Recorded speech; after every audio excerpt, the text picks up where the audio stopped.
শ্ৰীমন্ত শংকৰ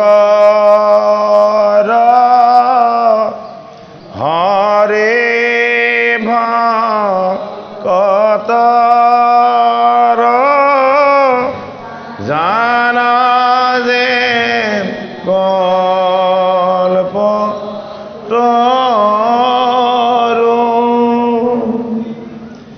তাহান্ত বিনাই নাই নাই নাই আমাৰ পৰম গুৰু ৰাম আমাৰ পৰম গুৰু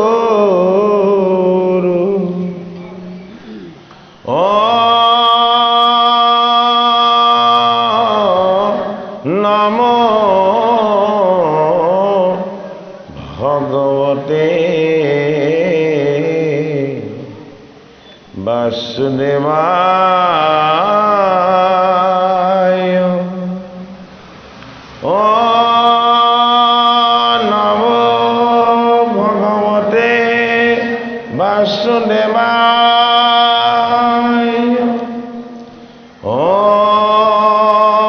নমো ভগৱতে বাসুদেৱায়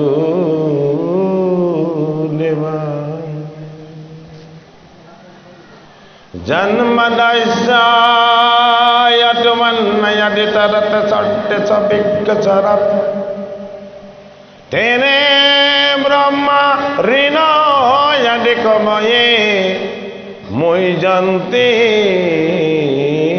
যৎসুর তেজোবনিমিদং যথা বিনিময়ো যত্ততে চগ্রোমিষা ধন্নাসেন সদনিরস্তকুহকং সত্যং পরম ধীমহি ধর্মপূজিতা কৈতবস্তু পরমো নিমৎসু শরণং সতং বেদং বাস্তবমত্র বস্তু শিবদং তাপত্রয়োমূলনম শ্রীমদ্ভাগবতে মহামুনি কীতে কিংবা পরেশ্বর চৈদ্রোর্হেদে অবরুদ্ধতে যট্টকে দেবে সুষুমে তৎক্ষণাৎ নিগমকল্পতরো গলিতং ফলং সুগমকাৎ অমৃতাদবা সংযুতং পিয়ত ভাগবতং রসমলয়ং মুহুরো রসিকা ভূমি ভাবুকা।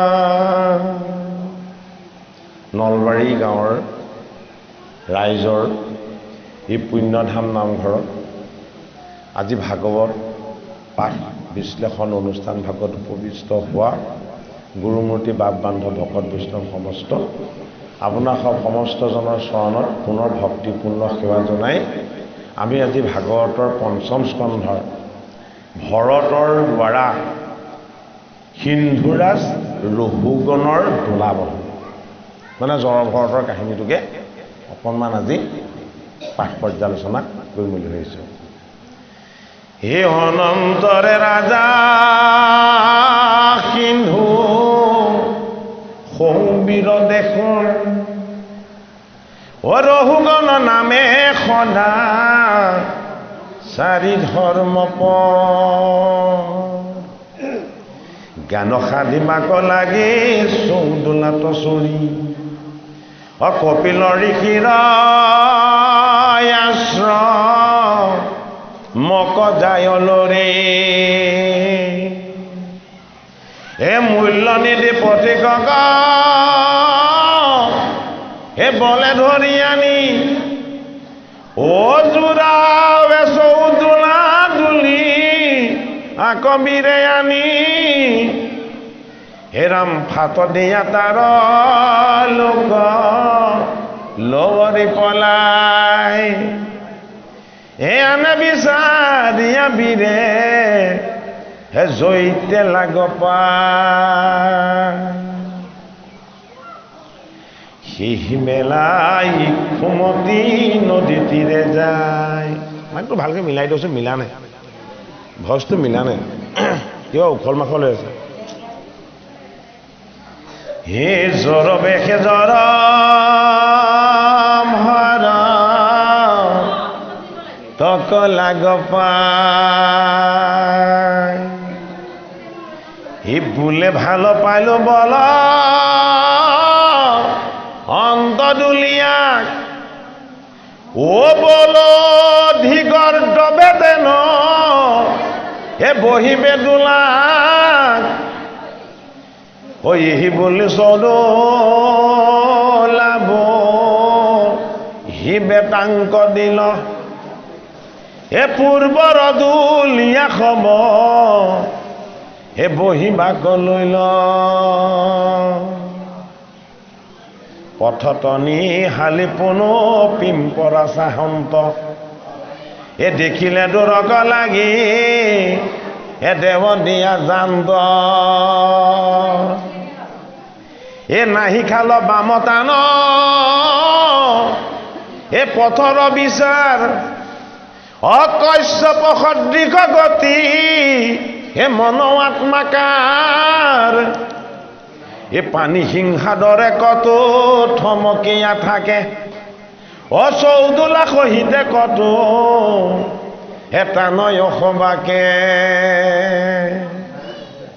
অ একা দেখে কাটে হয়ে চৌদোলা খনে হে চলো পলো হোয়া ৰাজা হে বলিলাতে খনে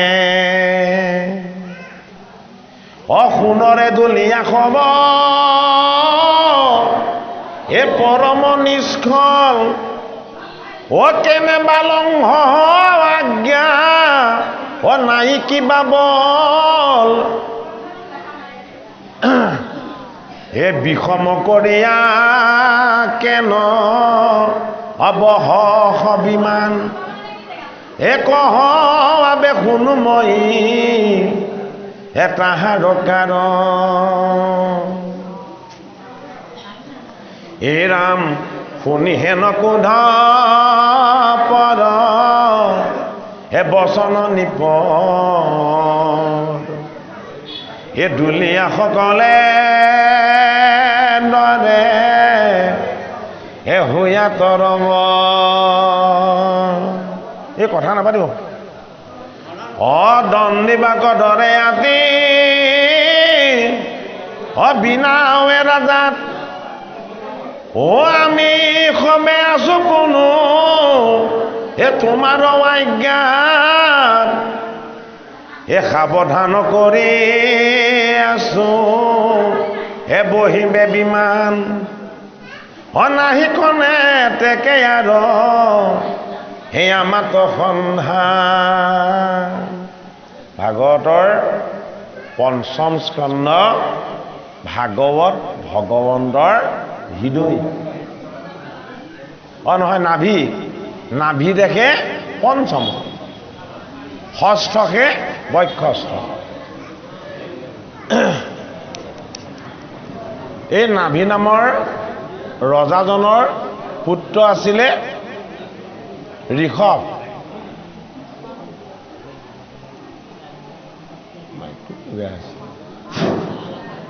এই নাভিৰ পুত্ৰ ঋষভ আৰু ঋষভৰ 100জন তনয় 100জন ঋষভ তনয়ৰ 9জন নৱসিদ্ধ 9জন নৱখন বৰিষৰ বৰিষপতি 81জন দ্বিজ হ'ল আৰু এজন জৰভৰ এতিয়া আমাক 81জন দ্বিজয় জগতত কৰ্মকাণ্ড প্ৰৱৰ্তাই থাকিব বুলি কৈছে। 81জন দ্বিজয় এই জগতত কৰ্মকাণ্ড প্ৰৱৰ্তাই থাকিব। তাৰমানে কৰ্মকাণ্ড প্ৰৱৰ্তাবৰ কাৰণে এজন দুজনে নহ'ব, 81জন লাগিব। মাইকটো কি হৈছে বাৰু? যে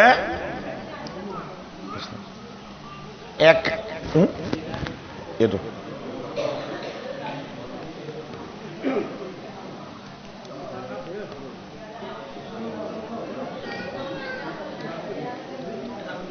এটাও নাই।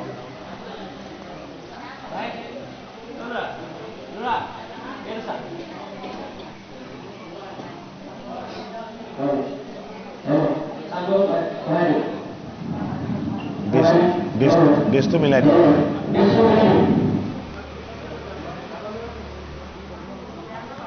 এতিয়া এই 81জন দ্বিজয় তাৰমানে কৰ্মকাণ্ড প্ৰৱৰ্তাই থাকিব। 9জন কি হ'ব? 9জন সিদ্ধ। সিদ্ধকেইজনে কি কৰিব? ভাগৱত ধৰ্ম প্ৰৱৰ্তন কৰিব। আৰু এজন জড়ভৰত। জড়ভৰতে কি কৰিব?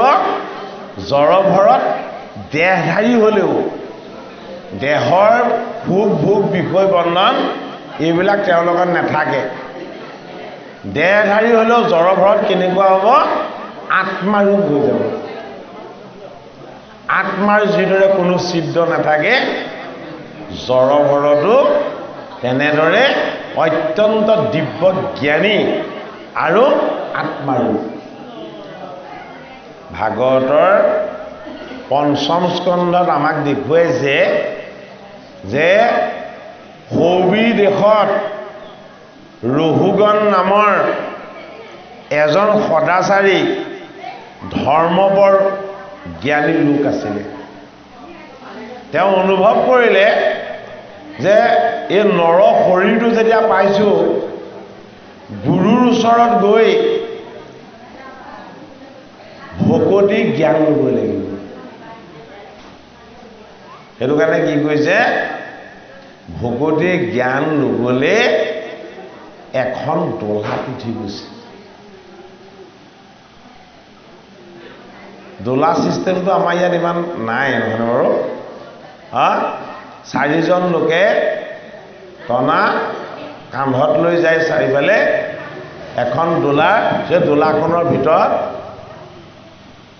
সৌবি দেশৰ ৰজা ৰহুগণ প্ৰৱেশ কৰিব আৰু তেওঁক কান্ধত লৈ যাব। উদ্দেশ্যটো কি? ৰহুগণে কপিল মুনিৰ আশ্ৰমত গৈ ঈশ্বৰৰ ভক্তি জ্ঞান। এতিয়া দোলাবাহী কেইজনকো আকৌ পইচা দিব লাগে নহয়, অৰ্থ সম্পদ দিব লাগে নহয়। সেইটো কাৰণে সৌবি দেশৰ ৰজা ৰহুগণে বিচাৰি বিচাৰি তেনেকুৱা দোলাবাহীহে আনে যি পইচা পাতি একো নলয়, বিনা খৰচত কামটো যাতে হয়, তেনেকুৱা ধৰণৰ দোলাবাহী বিচাৰে। ইক্ষু নদীৰ পাৰত বৰ থুলন্দৰ চেহেৰাৰ জড়ভৰতক ঘূৰি ফুৰা দেখিলে। তেতিয়া ৰহুগণ ৰজাই ভাবিলে, মোৰ দোলাখন কঢ়িয়াবলৈ এইজনতকৈ শ্ৰেষ্ঠ ভাল কোনো নাই, এইজনক আনি এই দোলাখন কঢ়িয়াবলৈ দিব লাগিব। এতিয়া 4জন আছিলে, এজনক আঁতৰাই দিলে, 3জন তেওঁ আছেই, এতিয়া 4 নম্বৰজন সলাই দিলে। আমাৰ ভক্তি মাৰ্গত 4টা তত্ত্ব আছে: গুৰু, দেৱ, নাম আৰু ভকত। ইয়াক 4 বস্তু বুলি কোৱা হয়। গতিকে 4জন দোলাবাহীয়ে এই 4টা তত্ত্বৰ অৰ্থবোৰ বুজায়।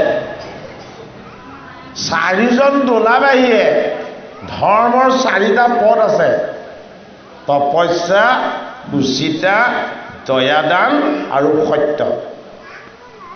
এইটোকো বুজায়। কিন্তু ৰঘুগণ ৰজাৰ দোলাখন কঢ়িওৱা এই 4জন যি দোলাবাহী, তাৰে এজনক সলনি কৰিছে, 3জনক সলনি নাই কৰা। কিন্তু সেইটো কাৰণে এই 4জন দোলাবাহীৰ 4টা তত্ত্ব হ'ল ধৰ্ম, অৰ্থ, কাম আৰু মোক্ষ।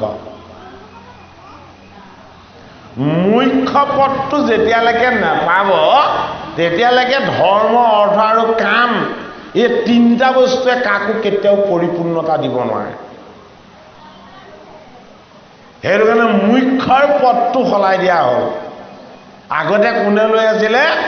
মুখ্যনো কি, আত্মানো কি, পৰমাত্মানো কি, ঈশ্বৰনো কি, এইটো কোনে জানে? যিসকল মুখ্যৰ সাধক। আমি মুখ্য বুলি কওঁ দেই, এইটো মুখ্য নহয়, আচলতে মুখ্য। যে মুখ্য লাভটো হ'ল পৰম পবিত্ৰতা লাভ। সেইটো মুখ্য কোনে দিব পাৰে? কেৱল ভগৱান কৃষ্ণহে দিব পাৰে, বেলেগে মুখ্য দিব নোৱাৰে। এই ৰঘুগণ ৰজাই দোলাখন লৈ যাওঁতেই ধৰ্ম, অৰ্থ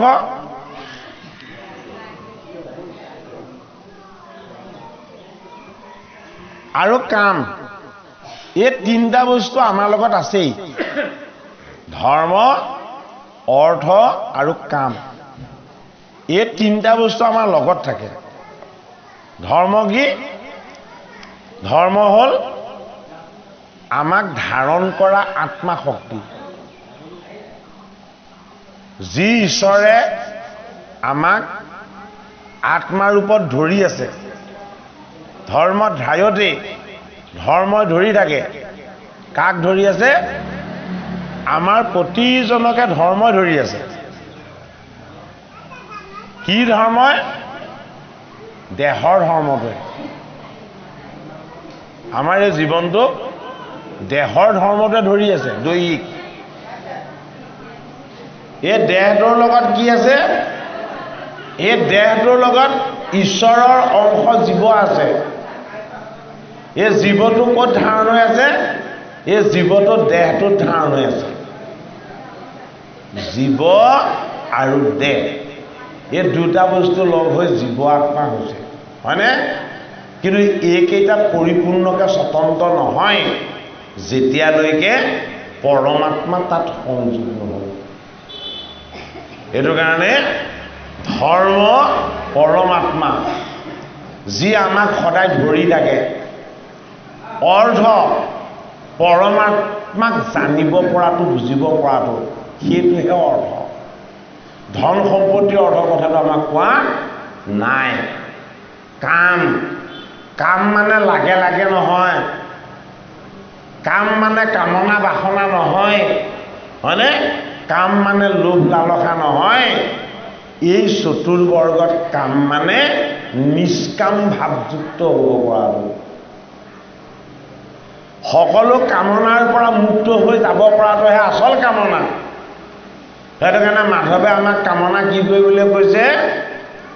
কৃপাৰ সাগৰ দৈৱকী নন্দন, পুৰিও মনৰ কাম, ভকতৰ সংগ সদানুযোগ, মুখে তোৱা গুণ নাম। ভকতৰ সংগ আৰু ভকতৰ সংগৰ লগতে ভগৱানৰ নাম গুণ, এয়া যাতে আমাৰ সদায় মুখপদ্মত থাকে, সেইটোহে আচল কাম। কি কাম? সি আমাক নিষ্কাম ভাৱনালৈ নিব। তাৰ ৰঘুগণ মানে কি? ফেনখন বন্ধ কৰিব নালাগে, নালাগে। ৰঘুগণ মানেনো কি? আমি তত্ত্বগত অৰ্থবিলাক জানিব লাগিব, হয়নে? আমাৰ নৰগণ আছে, দেৱগণ আছে, এনেকৈ গণ থাকে নে নাথাকে? ৰাক্ষসগণ থাকে, এনেকুৱা নাথাকে জানো? কিছুমান নৰগণ, দেৱগণ, ৰাক্ষসগণ এনেকৈ থাকে নাথাকে? কিন্তু এইটো গণটো আমাৰ তাত নাই। যিটো গণ আমাক ভাগৱতত দিলে পঞ্চম স্কন্ধত, ভাগৱতত দিয়া পঞ্চম স্কন্ধত দিয়া গণটো কি? ৰহুগণ। এজন সবিদেশৰ এজন সদাচাৰী ধৰ্মপদ থকা লোক বুলি কৈছে, হয়নে বাৰু? কিন্তু নামটোতো ৰাম ৰহিম কিবা বেলেগো ৰাখিব পাৰিলেহেঁতেন, ৰহুগণ কিয় ৰাখিলে? হয়নে বাৰু? এনেকুৱা এটা নাম ৰাখিছে যিটো নামে ভাগৱতৰ পঞ্চম স্কন্ধ হ'ল ভগৱন্তৰ নাভি পদ্ম। নাভি মানে কি? সৃষ্টিৰ উৎসৰ ৰহস্য আৰু তত্ত্ব, এইটোক কোৱা হয় নাভি বুলি।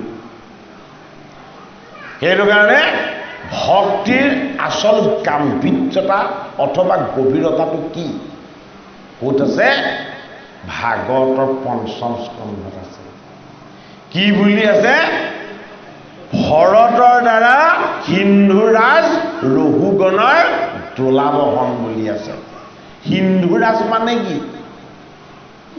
ঐ আমি যিখন পৃথিৱীত বাস কৰি আছো, এইখন সিন্ধু। সিন্ধু মানে কি? যাৰ সীমা নাই, সীমা নাইকিয়াটো সিন্ধু।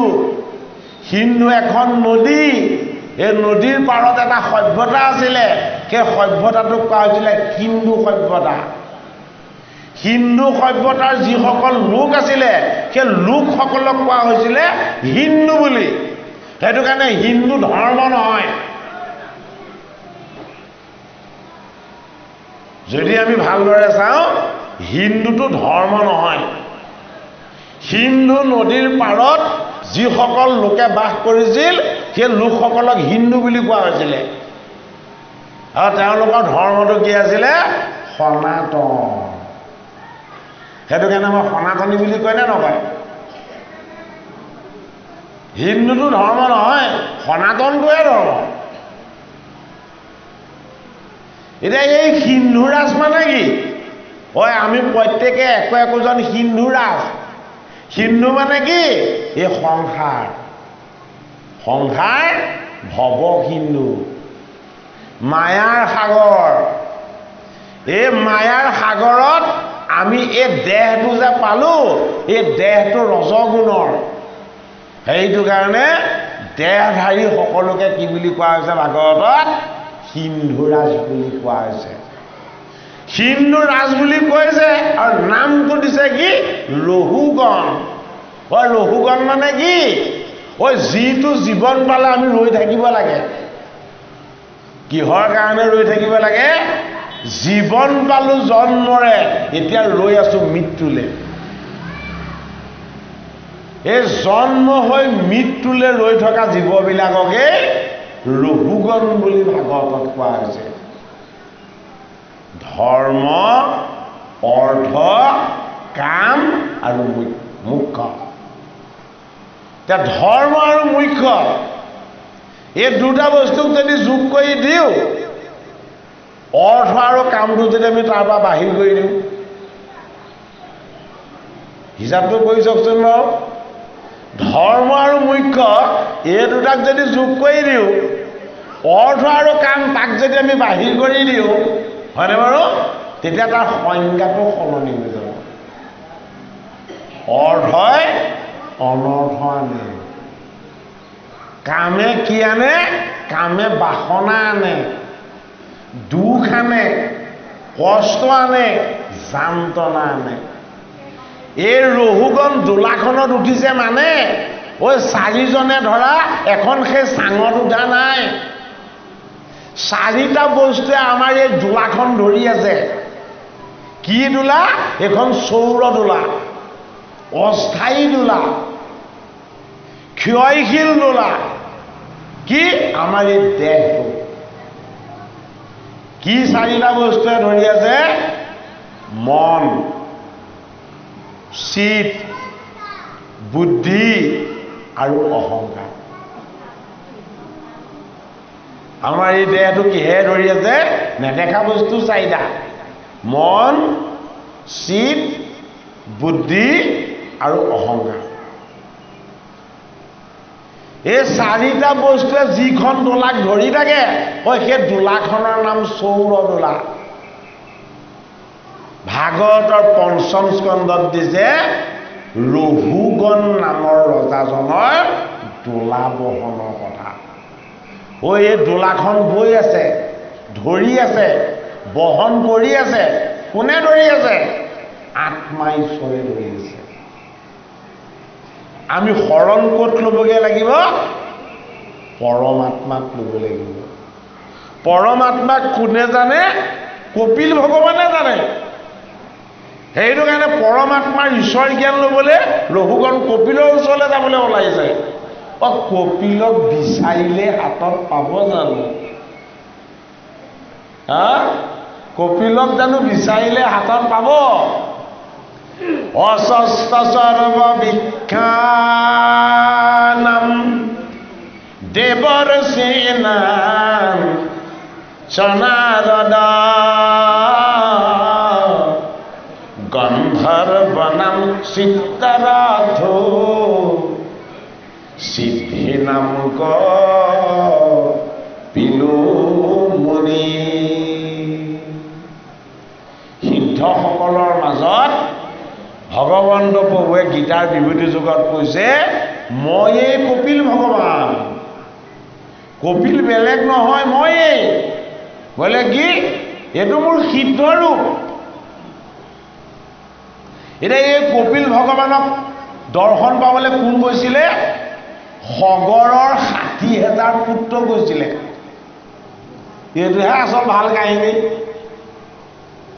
সগৰৰ ৬০,০০০ পুত্ৰই সাগৰৰ তলি খান্দি সুৰংগ বনাই বনাই তেওঁলোকৰ পিতৃৰ যজ্ঞৰ ঘোঁৰাটো হৰণ কৰিছিলে ইন্দ্ৰ দেৱতাই।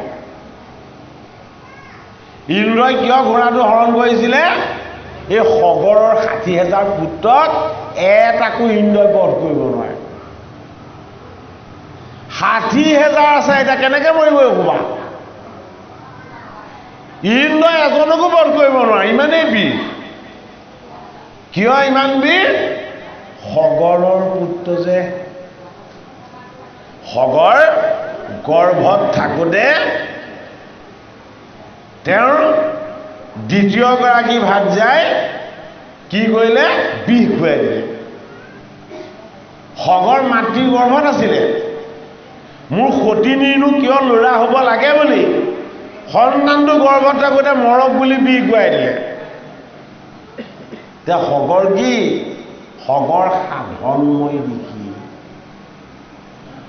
সগৰৰ বীৰ্যত গৰ্ভত স্থিতি লোৱা সন্তান সতিনীয়ে কেনেকৈ বিষ দি মাৰিব? কি হ'ল? সগৰ মাতৃৰ গৰ্ভত চৈতন্য হৈ থাকিলে আৰু জন্ম হ'ল স্বাভাৱিকভাৱে। গড় মানে বিষ, সগৰ মানে বিহে জাক মাৰিব নোৱাৰে। এই সগৰৰ কিমান পুত্ৰ হ'ল? ৬০,০০০ পুত্ৰ হ'ল। এই ৬০,০০০ পুত্ৰ অক্ষয় অব্যয়, কোনেও মাৰিব নোৱাৰে। এতিয়া ইন্দ্ৰই ভাবিলে ইহঁতে মোৰ স্বৰ্গ ৰাজ্যখনো কাঢ়ি নিব, গতিকে ইহঁতক বধ কৰাব লাগিব। কাৰ যোগেদি বধ কৰাম? বোলে যিজনে এবাৰ চাই দিলে গোটেইখন ভস্ম হৈ যায়। এবাৰ চাই দিলে গোটেইখন ভস্ম হৈ যাব, একো অস্ত্ৰ শস্ত্ৰ নালাগে। কি কৰিছে? কপিল মুনিয়ে যোগময় সাধনা কৰি আছে। যোগ সাধনা, আত্মসাধনা, ঈশ্বৰ সাধনা কৰি আছে। আৰু ইন্দ্ৰই সগৰ ৰজাৰ যজ্ঞৰ ঘোঁৰাটো হৰণ কৰি নি কপিল মুনিৰ আশ্ৰমত বান্ধি থৈছে। সগৰৰ ৬০,০০০ পুত্ৰই ঘোঁৰা গোটেইখন বিচাৰিলে, ক'তো নাপালে। সমুদ্ৰৰ তলি খান্দি খান্দি ৬০,০০০ পুত্ৰ কপিল মুনিৰ আশ্ৰম পালেগৈ। দেখিছে কপিলে একদম আত্মসাধনাত লীন গৈ আছে। সগৰৰ ৬০,০০০ পুত্ৰই কপিলে হৰণ কৰিছে বুলি ভাবি কপিলক গালি পাৰিছে, হন্দ ঋষি আমাৰ পিতৃৰ যজ্ঞৰ ঘোঁৰাটো হৰণ কৰি আনি এতিয়া তপস্যা কৰাৰ ভাও ধৰিছ। এই বুলি ৬০,০০০ পুত্ৰৰ অলপে গৈ কপিলক এনেকে লৰাই লৰাই লৰাই তপস্যাৰ পৰা জগাই দিলে। চকুকেইটা মোহাৰি মোহাৰি ৬০,০০০ সগৰৰ পুত্ৰলে কপিল মুনিয়ে চাই দিলে। চব ধূলি হৈ জ্বলি শেষ হৈ গ'ল, এজনো বাচি নাথাকিল। সেইজন কপিলৰ ওচৰলৈ গৈছে। কোন? ৰঘুগণ ৰজা, যিজনে এবাৰ চাই দিলত ৬০,০০০ সগৰৰ পুত্ৰৰ মুখ্য লাভ হৈ গ'ল। এইজনে যদি কেনেবাকে ঈশ্বৰ জ্ঞান দিবলৈ হয় তেতিয়াহ'লে ঈশ্বৰ জ্ঞানৰ পাবলৈ বাকী নাথাকিব। কিন্তু কপিলৰ ৰূপ কি? আত্মা ৰূপ, এটা ৰূপ নহয়, অনন্য ৰূপ। এই সৰোবৰত কপিল স্বৰূপ ঈশ্বৰৰে তত্ত্ব। কপিল স্বৰূপ ঈশ্বৰৰে তত্ত্ব। ঈশ্বৰে কি কৰে? জীৱক প্ৰেম কৰে, জীৱক দয়া কৰে, জীৱক আত্মসমজ্ঞান কৰে। দোলাখন যেতিয়া বহন কৰি নিজে হৰতে সৰোবৰতে কীট পতংগ পৰুৱা এটা দেখিলে থমকি ৰৈ দিয়ে, কাৰণ তাক গচকি মৃত্যু দিব নোৱাৰিব। কেনেবাকে ভৰিৰ তলত যদি সোমাই ভগৱানে কষ্ট পাব। এতিয়া কান্ধত ৰজা আছে সেইটো চিন্তা কৰা নাই, চিন্তা কৰিছে কি এই ঈশ্বৰৰ অংশ জীৱবিলাকে যাতে কোনো ধৰণৰ কষ্ট নেপায়। গৈ থাকোঁতে ৰাস্তাত পৰুৱা এটা বা কিবা এটা দেখিলে থমককে ৰৈ দিয়ে, দোলাখন কঁপি যায়। ৰঘুগণে ধমকি দিবলৈ লৈছে যে মই ৰজা উঠি আহিছোঁ, তোমালোকে গম নোপোৱা নেকি? কিয় দোলাখন এনেকে পটককে ৰখাই দিয়া? এতিয়া বাকী তিনিজনে কৈছে আমি কৰা নাই ইয়াৰ কাম। কোনে কৰিছে? এই ইক্ষু নদীৰ পাৰত আপুনি হৃষ্টপুষ্ট ধুনীয়া দেখি যিজনক দোলা বাঢ়ি কৰি লগাই দিছিলে গোটেইখন খেলি মেলি এইজনে কৰি আছে।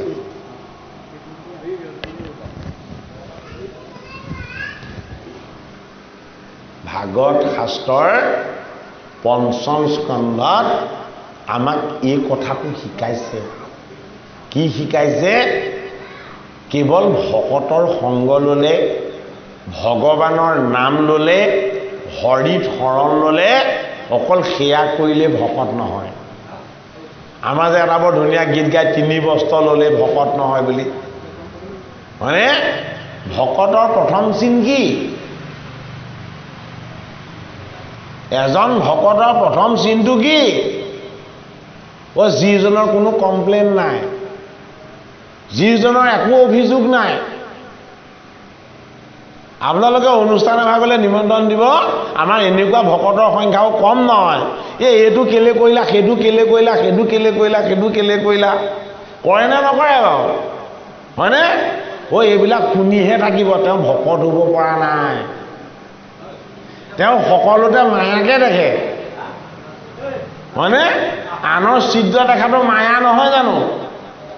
হয়নে নহয়? শিশু এটা এইটো ভুল হ'ল বুলি ক'বনে? নকয়। কিয়? শিশুৰ লগত মায়া নাই।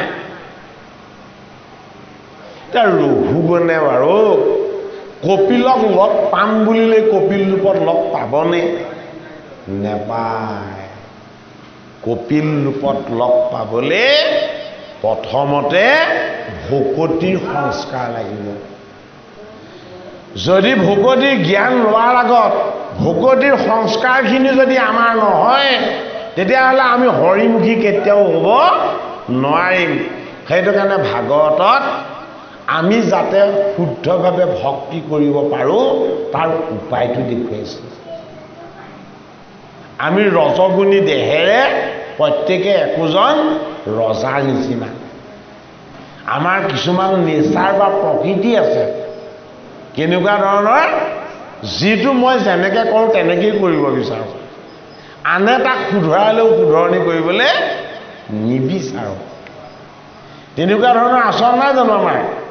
প্ৰত্যেকৰে আছে, হয়নে বাৰু?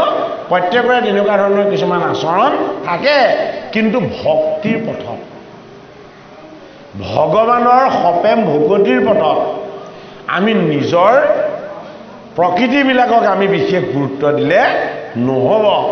ভক্তিৰ পথত প্ৰথম বোলে কি? জীৱৰ প্ৰতি দয়া আৰু প্ৰেম। জীৱৰ প্ৰতি দয়া আৰু যদি প্ৰেম হোৱা নাই, তেতিয়াহ'লে আমি শুদ্ধকৈ শৰণ কেনেকৈ লৈছোঁ ঈশ্বৰ? নিত্য নিৰঞ্জনত যদি আমাৰ শৰণ হৈছে, তেওঁ ক'ত কেনেকৈ আছে আমি সকলো অনুভৱ কৰিব নালাগিব জানো? গতিকে হিংসাৰ ধৰ্ম আমাক শিকাব নেলাগে, অহিংস ধৰ্ম। এতিয়া এই ৰহুগণ ৰজাৰ দোলাখন জড়ভৰতে কঢ়িয়াই নিওঁতে ৰহুগণক শুধৰাব বিচাৰিছে যে তুমি দোলাত উঠি সুখ লৈছানে, এই তলত থকা জীৱবিলাকক গচকি নষ্ট কৰি পাপ অৰ্জন কৰিছা। গতিকে দুটা দৃষ্টিক খুলি ৰাখিব লাগিব। কিহৰ প্ৰতি খুলি ৰাখিব লাগিব? শুদ্ধ বিচাৰৰ প্ৰতি। আমাৰ যাতে বিচাৰ বা আচৰণটো কেতিয়াও কাৰো প্ৰতি বেয়া নহয়। হি দণ্ডি বাকদৰে আতি বিনামে ৰাজাত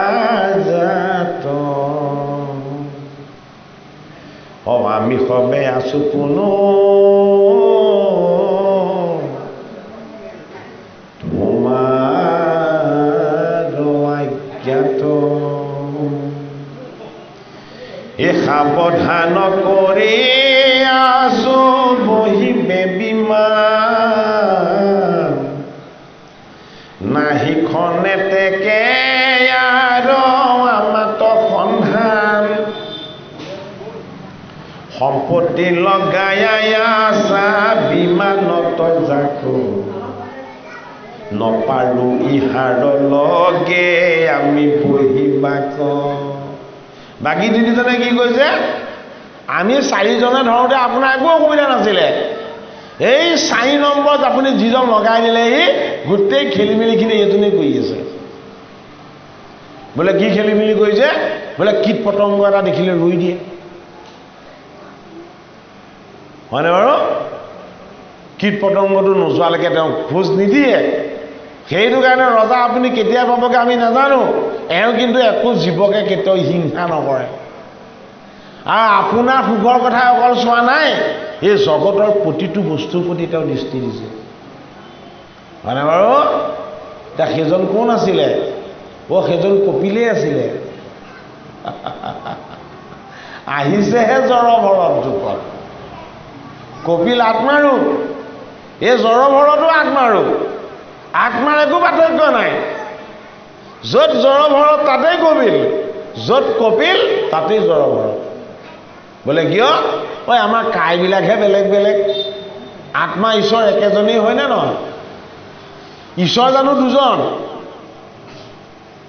ঈশ্বৰ দুজন হ'ব পাৰিব জানো? নোৱাৰে। ঈশ্বৰ একেজনেই, কিন্তু আমাৰ এই প্ৰকৃতিৰূপী দেহটোহে বেলেগ বেলেগ।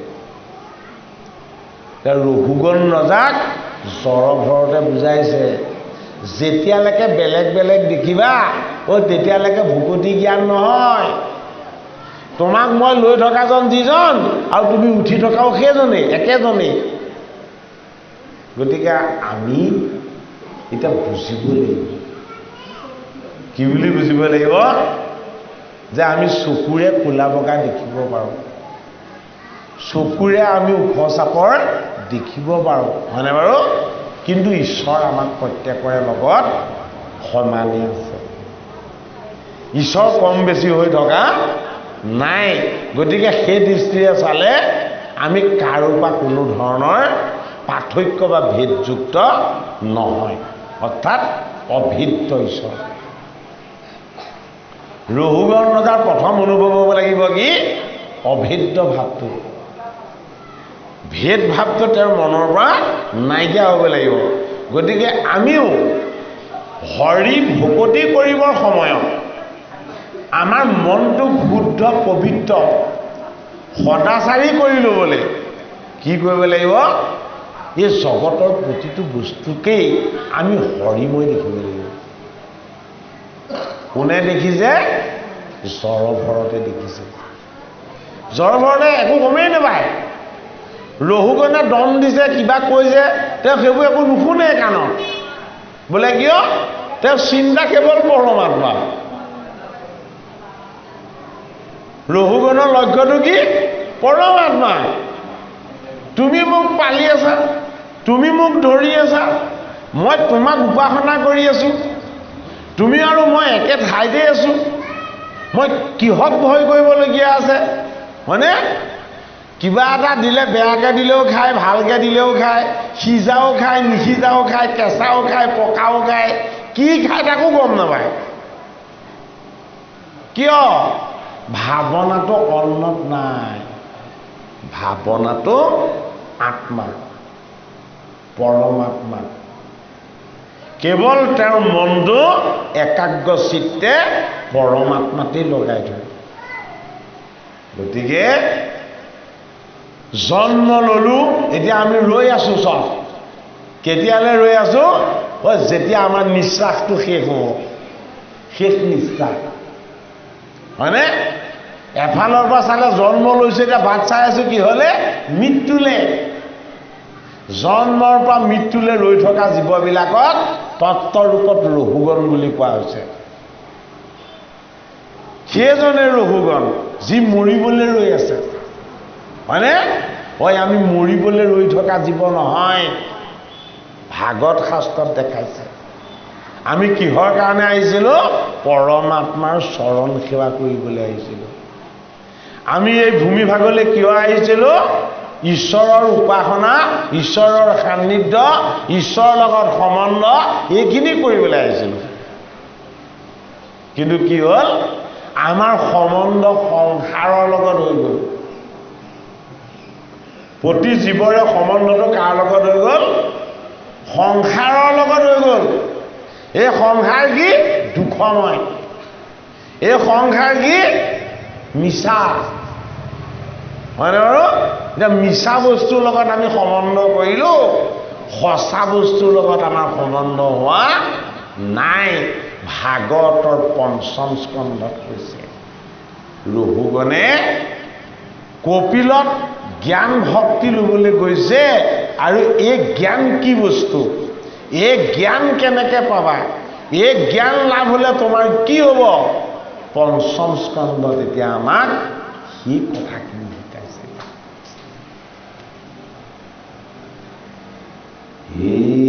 জানিয়াই কৰ দুখে পাৱে অনেক, এ ডাংগৰ দলিয়াই ইটো নলৱে পথ,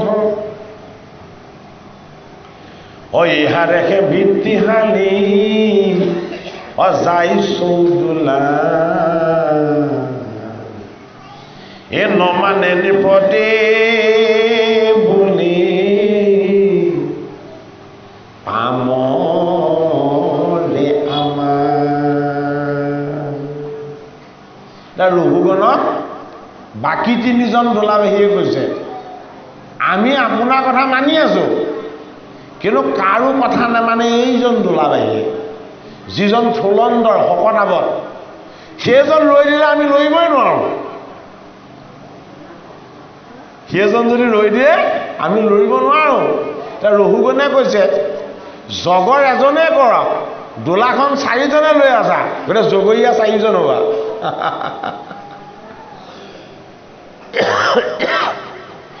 দুখ এজনে কৰিলেও ভাগ কোনে পাব? চাৰিওজনে সমানে পাব। এতিয়া চাৰিওজন দুখী হয় নে নহয় তাৰ বিচাৰবোৰ কৰি দিব এতিয়া আমাৰ।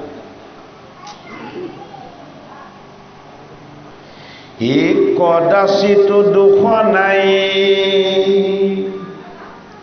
আশ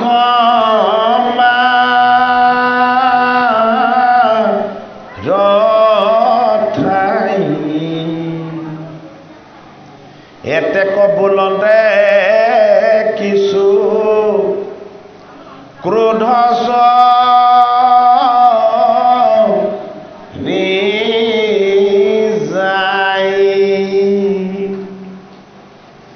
এ যদি ৰাজাই আছে জ্ঞানী সবক পাখি এ তথাপি থাকিল বুদ্ধি তমগ নে আহি তাৰ ৰজাৰ লঘুগণৰ পাপ আহিল কেনেকৈ পাপ আহিলে মনটো পবিত্ৰ কৰিছিলে মনটো প্ৰফুল্লিত কৰিছিলে কপিল ভগৱানৰ চৰণ পাম কপিল ভগৱানৰ বা ভগৱতীৰ জ্ঞান পাম হয়নে কিন্তু ৰাস্তাতে বিঘিনি মিলিলে কি বিঘিনি মিলিলে যিখন দলাত উঠিলে এতিয়া এইখন লৰি থাকে ঘপককৈ ৰৈ দিয়ে আগবাঢ়িব নিবিচাৰে এই এজনে গোটেই খেলি মেলি কৰি আছে বাকী তিনিজনে কৰা নাই কিন্তু কি হ'ল ৰজাই চাৰিওজনকে সমানে দুখ দিছে আৰে অকল যিজনে জগৰ লগাইছে তেওঁকে দুখ দিব লাগিব নিৰ্দোষী কিজনক দুখ দিলে পাপ নহ'ব জানো আকৌ কি হ'ল ৰজাৰ এইবাৰ খং উঠি গ'ল যে মই ইমানকৈ তোমালোকক কৈছোঁ দোলাখন ভালকৈ ধৰা তোমালোকে মোৰ কথা কিয় শুনা নাই এতিয়া ভকতি জ্ঞান ল'বলৈ অহা ৰজাই নিজতে পাপ হৈ গৈছে গমেই পোৱা নাই ভকতি ৰসময় বস্তু ভকতি জ্ঞান অমৃতময় বস্তু শুদ্ধ চিত্তে শুদ্ধ প্ৰাণে শুদ্ধভাৱে আৰু আনন্দৰে ল'ব লাগিব যদি আনন্দৰে আমি ল'ব নোৱাৰোঁ তেতিয়াহ'লে তাতো আকৌ কি আছে অপৰাধ আছে এতিয়া লঘুগণৰ অপৰাধ বাঢ়িব এই নিজতে যধাকে যেতো বহয় বিমান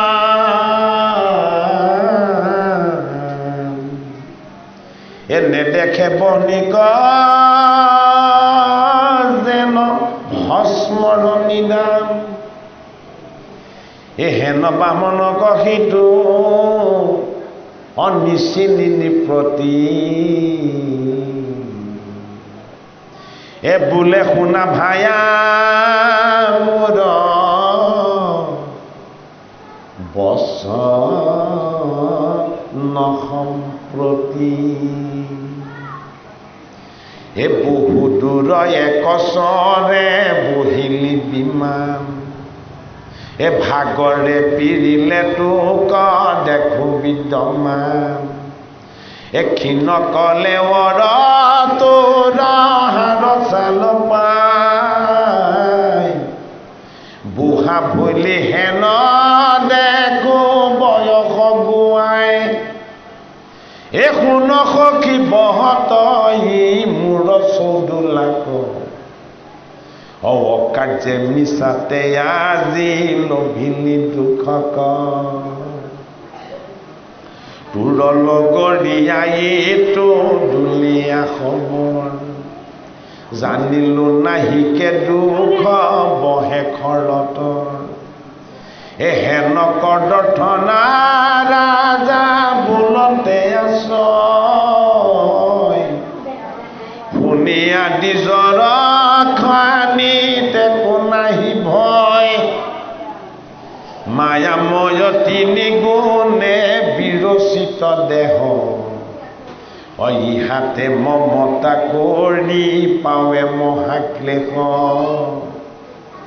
এ জল ভূত ভূত পায় অঠিৰ সলি বহমত সমাধি ধৰি দিজ মহাবীৰ পূৰ্বৱতে নিপতিৰ বহৱে বিমান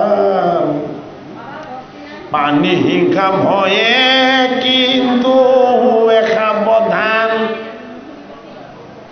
হে পুনৰপি কাটি হৱে দেখিবি মানক কোঠে ৰঘুগণৰ ৰাজা বোলে বামনক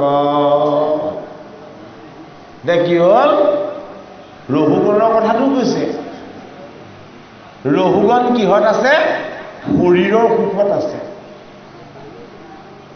শৰীৰটোৱে যাতে কষ্ট নাপায় শৰীৰটোৰ যাতে দুখ নহয়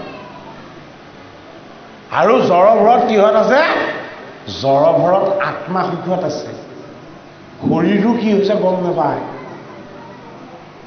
আৰু কি দৰ্শনত আছে আত্মাৰূপী জীৱবিলাকক দেখিলে ঈশ্বৰ জ্ঞান কৰে জীৱৰ যাতে কোনো ধৰণৰ অনিষ্ট নহয় কি ভাৱনাটোত আছে এতিয়া ৰজা আছে দেহৰ ভাৱনাত দোলাখন লোৱা জড়ভৰত আছে কি ভাৱনাত আত্মা ভাৱনাত ঈশ্বৰ ভাৱনাত সেইটো কাৰণে এতিয়া ৰজাৰ সদ্গতি হ'ব ৰজা সেইটো ভাৱনাত নাছিলে কিন্তু দোলাখন লৈ থকাজন সেইটো ভাৱনা নাছিলে সেইটো কাৰণে এতিয়া ৰজাজনে ভগৱতীৰ জ্ঞান পাব সেইটোকে কি বুলি কৈছে সৎসংগ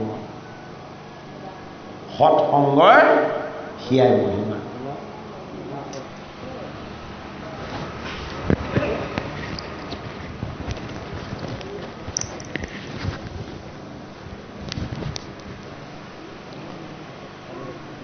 ৰাম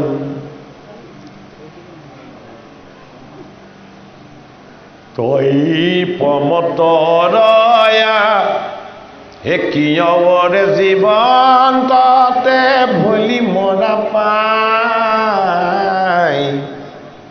হে কদৰ্থ সমূৰয়াই গা লংঘি সমুদায় হে তই পমতৰৱা বে কৰো পায়সী অজেনৱাৰ বন্দী মাৰ নখাই পৃথিৱী ৰজাৰ খং ইমান বেছিকৈ উঠি গ'ল এই দোলাখন বাৰে বাৰে লৰাই দিয়ে খৰি পৰিবলৈ ধৰে ৰজা এইবাৰ কি কৰিলে যে দাসক মালিকে কেনেকৈ প্ৰহাৰ কৰে তই এতিয়া সেইটো গম পাবি তই কিমান ডাঙৰ অপৰাধ কৰিছ তই সেইটো গম পোৱা নাই বন্দীক মালিকে কিমান শাস্তি দিয়ে আজি তই সেই শাস্তিটো উমান পাবি এতিয়া এই ৰঘুগণ ৰজাই দোলাৰ পৰা নামি জড়ভৰতক এতিয়া প্ৰহাৰ কৰিব পিটিব ভয় খুৱাইছে জড়ভৰতক ৰঘুগণ ৰজাই ভয় খুৱাইছে এতিয়া জড়ভৰতে ভয় কি বুজি নাপায় মাৰগিল কৰিব বুলি যে কৈছে সেইবোৰ বুজিয়ে নাপায় এচাৰি লৈ চাবুক লৈ পিটি থাকিলেও তেওঁ গম নাপায় বোলে কিয় দেহৰ ভাৱনাত নাই দেহৰ ভাৱনাত থাকিলেহে দেহত কষ্ট হ'ব প্ৰহ্লাদক পৰ্বতৰ পৰা পেলাই দিছিলে কিবা হৈছিলে জানো নাই হোৱা কিয় দেহৰ ভাৱনাত নাছিলে আত্মভাৱনাত আছিলে যিটো ভাৱনাত থাকে সেইটোহে হ'ব হয়নে বাৰু গতিকে আমি যদি ঈশ্বৰ ভাৱনালৈ যাব নোৱাৰোঁ তেতিয়াহ'লে আমাৰ ঈশ্বৰৰ চৰণ দৰ্শন বা ঈশ্বৰৰ চৰণ প্ৰাপ্তি নহ'ব ই তন্দি পানী যেনে আনো পানী কষি খাৱে তোক আজি শিক্ষা দিবে লাগে সি ভাবে এ দণ্ডিলেকে ভাল মতে বিহি বিচৌদোলা শুনি হেন দিজবৰে নিপতিৰ মূল ও দেখিলা দেহত অভিমান বিপৰী ৰজগুণে তমুগণে গৰ্ব বাহেলি হে এতেকে শৰীৰ প্ৰিয় ভকত সমান কৰে তিৰস্কাৰ বৰ মানি আপোনাৰ যোগেশ্বৰ সমস্তৰ পথত ইহা অতিশয় ৰূপে লৈ বহুৱে অধিকাৰ হেন দেখি অল্প কৰি হাঁহিয়া বামনে বুলিবে লাগিলা সিটো ৰাজাকতে খনে দে বামন কোন জলধৰ কি বামন ব্ৰহ্মময় সৰোবৰত ব্ৰহ্মময় বামন লগত কোন আছে পৰমাত্মা বিৰাজমান হৈ আছে সাক্ষাৎ সেইটো কাৰণে বাহিৰৰ সুখভোগবিলাকলৈ দৃষ্টি নাই কেৱল আনন্দময় যোগেশ্বৰৰ লগত একত্ৰ সম্বন্ধ হৰিয়ে যিটো ভাল পায় তেওঁ সেইটোহে ভাল পায় জীৱই যিটো ভাল পায় তেওঁ সেইটো ভাল নাপায় সেইটো কাৰণে হৃদয়ত কেৱল আত্মবুদ্ধি এইবাৰ আকৌ তেওঁ ৰজাক কষ্ট কৰিব কি বুলি তুমি কাক ভয় খুৱাইছা ভয় কৰিব লগা বস্তুটো এই পৃথিৱীত কোন আছে তুমিনো কি ৰজা ৰজা কৰি আছা তুমিনো ক'ৰ ৰজা তুমিনো কেনেকৈ ৰজা হ'লা যদি আমাৰ কান্ধতে উঠিব লগা হৈছে আৰু তুমিনো কেনেকৈ ইমানখিনি অজ্ঞানৰ গৰাকী হ'লা জ্ঞানৰ নহয় অজ্ঞানৰ তুমি নিজকে চিনি নোপোৱা তুমি নিজকে ৰজা ৰজা কৰি আছা আকৌ ৰজা যদি হয় লোকে বহন কৰা দোলাত তুমি কিয় উঠিব লাগে হয়নে বাৰু হিৰাম হেন দেখি অল্প কৰি হাঁহিয়া বামনে বুলিবে লাগিলা সিটো ৰাজাকতে খনে যিটো বুলি আছ তই বদ দুখ পাইলি অনেক দূৰক লাগি বিমান বহিলি ক্ষীণ কলে বৰ দেখো বুঢ়া সময় বহস অনেক বেলি অকলে দুখ লগৰীয়া তোৰ নপাবে ভাগৰ শুন এই ছয় গোটা প্ৰশ্নৰ উত্তৰ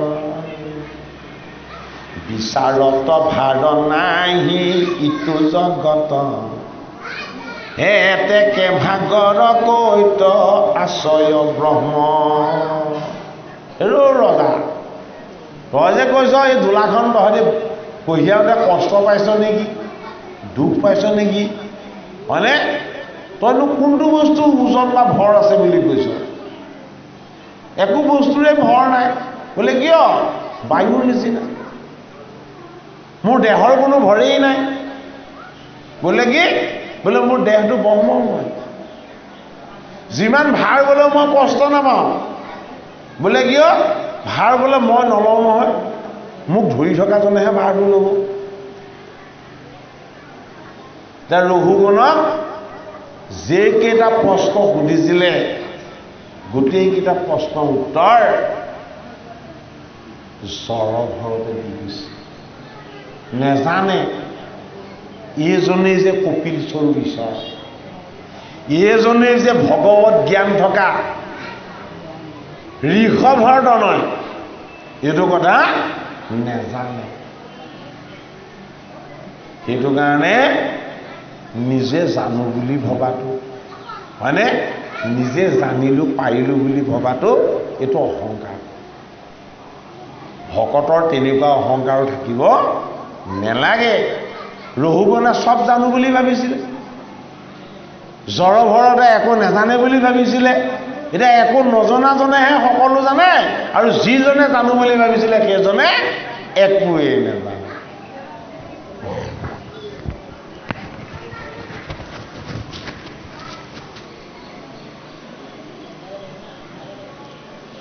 হে পুণ্য হেন চলিবা ক এ বিচাৰত ভাৰ নাহি তু জগত এতেকে ভাগৰ কৈত আচয় ব্ৰহ্মত এ পুণ্য হে নচলিবা ক আছে কোন ঠাই অজ্যোতি ব্যাপী আছে আত্মা চলন নযায় এ বিদ্ধ যোৱা কদাচিত নাহিকে আত্মা বদল নাহিকে চিৰ কাল বুজিতা এই একে পৰমাত্মাৰ সংহতি কতো নাই এ আত্মাৰ ডাঙৰ সৰু বিচাৰি নপায় এ হেন পৰমাত্মা মই নাহি মোৰ শ্ৰম এ পণ্ডিতে আত্মাত কিছু নেদেখে বিষম এ স্থূল সূক্ষ্ম অধিব্যা আদি ব্যাধি শোক মোহ ভয় ক্ষুধা তৃষ্ণাই আদি দুখ যতে ক আশ্ৰয় দেহৰ লগত যিটো কৰে অভিমান তাহান ই হব দুখ দেখি বিদ্যমান নাহি মোৰ সংগ এইটো দেহৰ লগত এ উপলান্ত দেখো ৰাজা তব বাক্য যত কি বুলি ক'লে মোৰ দুখ নাই মই সদায় সুখী তোমাৰ ভাৰখন মই লোৱাই নাই বোলে কি এইখন মোৰ আত্মাৰ ঈশ্বৰেহে লৈছে মোৰ কান্ধত একো ভৰ পৰা নাই বোলে কিয় মই আত্মাতে ৰমণ হৈ থাকো সেইটো কাৰণে কি ঈশ্বৰ যিদৰে অখণ্ডিত সৎ চিত আনন্দময় সত্য শুদ্ধ সনাতন সদায় হাঁহিয়ে থাকে দুখ বেদনা ভয় এইবিলাক একো নাই হেৰ আৰু সুগন্ধ যা ময়ো তেনেকুৱা তুমি যিবিলাক কৈছা মই এইবোৰ বুজিয়ে পোৱা নাই কিহৰ ভয় কৰাৰ কথা কৈছা কি মাৰিম বুলি কৈছা মই এইবোৰ বুজিয়ে নাপাওঁ বোলে কিয় বোলে মোক কোনেও মাৰিব নোৱাৰে যিমান মাৰিলেও মোৰ দেহত নপৰে মোৰ মৃত্যু নাই সেইটো কাৰণে মই ভয়ো নকৰোঁ ৰজাৰ তেতিয়াহে সম্বিত ঘূৰি আহিছে যে মোৰ দোলাখন মই এইবাৰ কাক ল'বলৈ দিলোঁ হয়নে বাৰু আত্মাক চিনি পাব লাগিব আত্মাক যেতিয়ালৈকে চিনি নাপাব তেতিয়ালৈকে আচল জ্ঞান কাৰো নহয়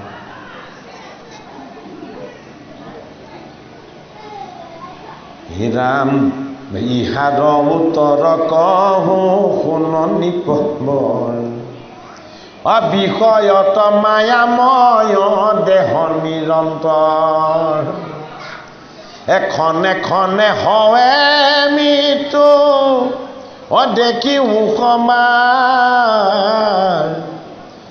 এসমে ব্যৱহাৰ মাত্ৰ নাহি কিছু সাৰ এ কৈত আছে স্বামী কৈত সেৱকৰ কাৰ্য নেদেখিবি সত্য একো পৰমাত্মা বাজ ক'ত তই আছ ক'ত তোৰ দেহ আছে হয়নে ক'ত তোৰ সংসাৰ আছে এইবোৰ তই একো নেদেখা হৈ যাবি বোলে কেতিয়া যেতিয়া তই পৰমাত্মাক দেখা পাবি যেতিয়া তোক পালন কৰা ধাৰণ কৰা আত্মৰূপী ঈশ্বৰক তই যেতিয়া দেখিবলৈ পাবি কি হ'ব তই তেতিয়া খোজ কাঢ়িবই নালাগে দোলাত উঠিবই নালাগে তোক ঈশ্বৰে লৈ যাব তালৈ বোলে কিয় বোলে তেওঁ গতি অবাধ তেওঁ বিমানখন কি মনোগত মনতকৈও বেগী তেওঁ বিমান দেহত উঠি তেওঁ নাযায় ভাৱনাত উঠি যায় সেইটো কাৰণে পোহৰতকৈ বেছি বেগী জড় ঘৰতে এনেকে যেতিয়া ঈশ্বৰৰ কথা ক'লে আত্মাৰ কথা ক'লে ৰহুগণ ৰজাৰ তেতিয়া সম্বিত হৈ আহিছে।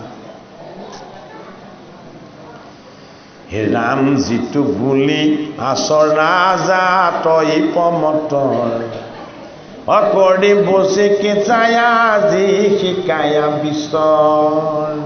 তই যে কৈছিলি মোক পমত্ত বুলি, গুৰু গোসাঁই একো নমনা বুলি, সেইটোৰো উত্তৰটো দিছোঁ, তই শুনি ল।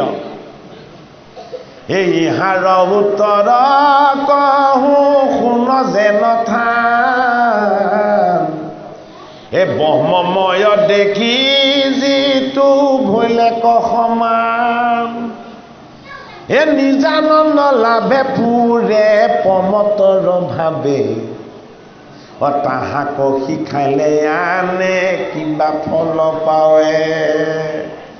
তই যে কৈছ মই পমত্ত বুলি, উন্মত্ত বুলি, মই কিহত উন্মত্ত হৈ আছো জান? আত্মা। মই আত্মা সুখৰ আনন্দত উন্মত্ত হৈ আছো, মই দেহৰ সুখত নাই। সেইটো কাৰণে তই কোৱা উন্মত্ততাটো তোৰহে, মোৰ নহয়। মোৰ তেনেকুৱা ধৰণৰ দৈহিক উন্মত্ততা একো নাই। জড় ভৰতে ৰহুগণ ৰজাক কৈছে।